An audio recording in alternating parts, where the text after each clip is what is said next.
Shalom, everybody. I hope you had a great weekend, and I hope we'll have a great week ahead. Just want to start off this week by teaching you something which I find to be one of the most amazing sikhs and talks of the Rebbe. Very, very interesting about what happened in Mount Sinai and the experience that the Jews had, why it transformed them, why it transformed our whole being as a Jewish people, and really transformed the world to a great degree. So the Rebbe goes into a very interesting commentary in the Talmud.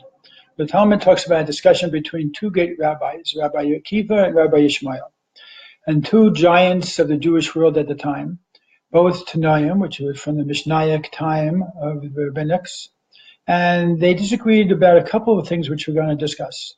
First matter they disagreed with about was when it says that the God gave the Torah, it says that lay more, there seems to be an extra word there. And they each explained it to mean that when God gave the Jews the Ten Commandments at Mount Sinai, so the Jews responded to each commandment. Except there's a difference according to Rabbi Akiva and Rabbi Ishmael, what they responded. They both agree when it comes to the positive commandments that the Jews said yes, meaning yes, we will fulfill them. They disagree, though, on the negative commandments. Don't kill, don't steal, don't covet your neighbor and their belongings.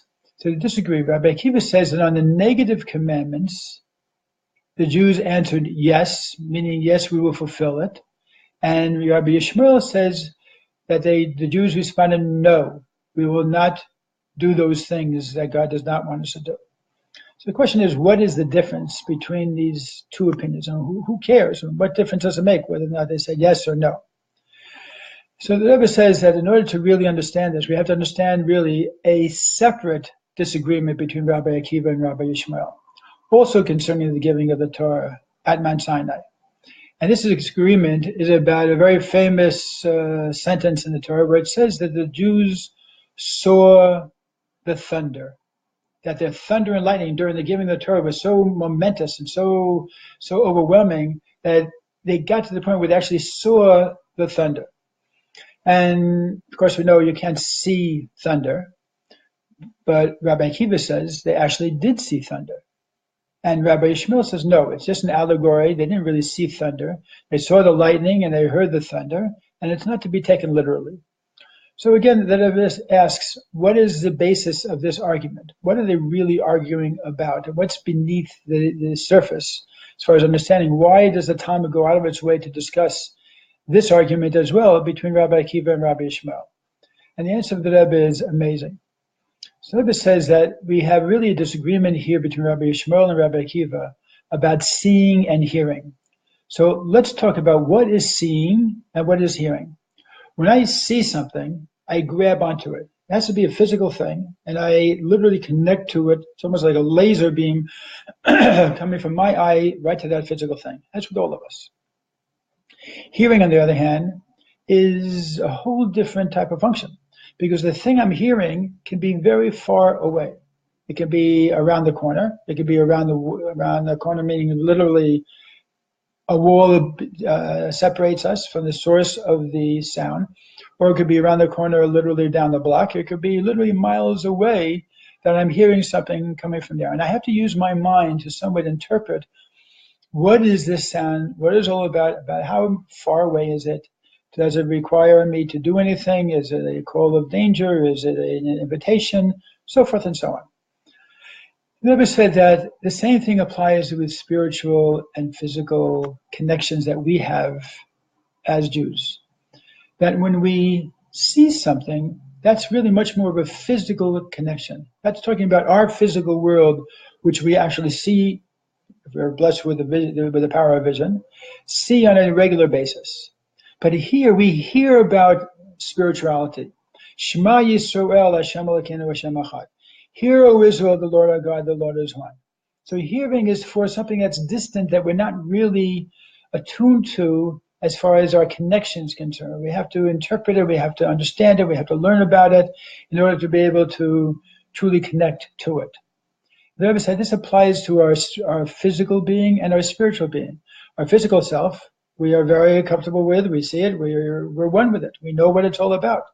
Our spiritual dimension, our soul, is something that's somewhat distant, and spirituality in general is distant. We have to learn about it. We have to interpret it. We have to try to aspire to understand what it's all about.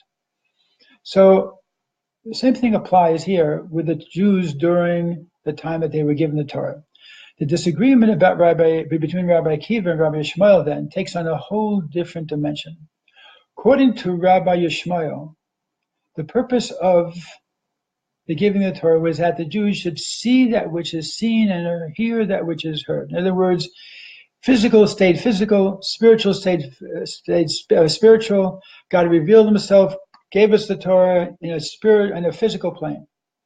So that the Jews, when they saw the lightning and heard the thunder, they did it in a very natural manner. Rabbi Akiva, on the other hand, said, wait a second. When they experienced the revelation of the essence of God on Mount Sinai, their souls were elevated to the point where they saw that which is normally heard and heard that which is normally seen. So they saw, they were elevated to the point where that's what they normally heard about, which was spirituality. They were able to see it the way they would normally see physicality. While that which they would normally just hear about, that which they would normally see, which was a physicality, at that point when they were elevated, they were only able to hear about it. They were so far from being physical, they only heard about it. So this is why Rabbi Akiva insists that their experience was really a very intense spiritual experience at that time. And the Rebbe goes further into this, that really there's a difference between Rabbi Yishmael and Rabbi Akiva in terms of their background and personality.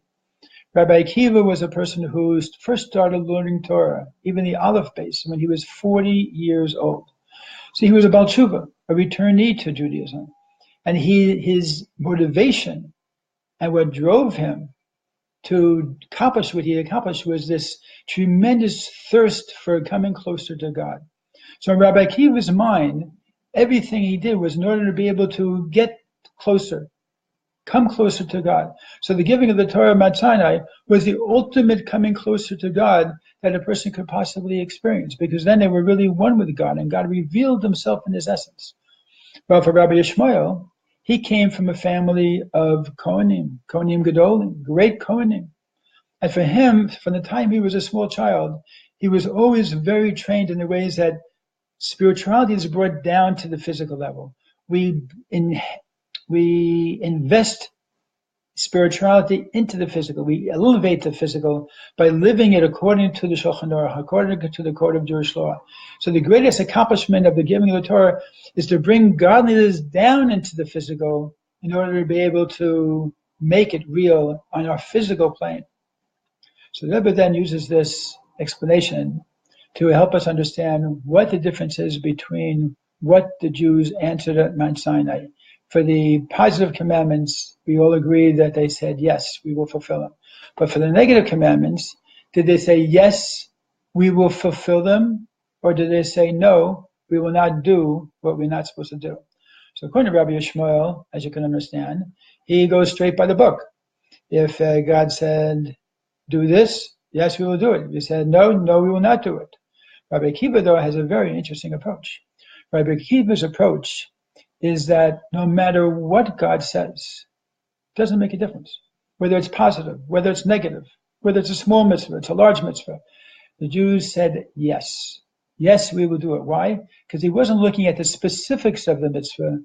He was looking at the fact that the mitzvah by nature connects us to God, to the essence of God, because it's part of God's will to fulfill this mitzvah.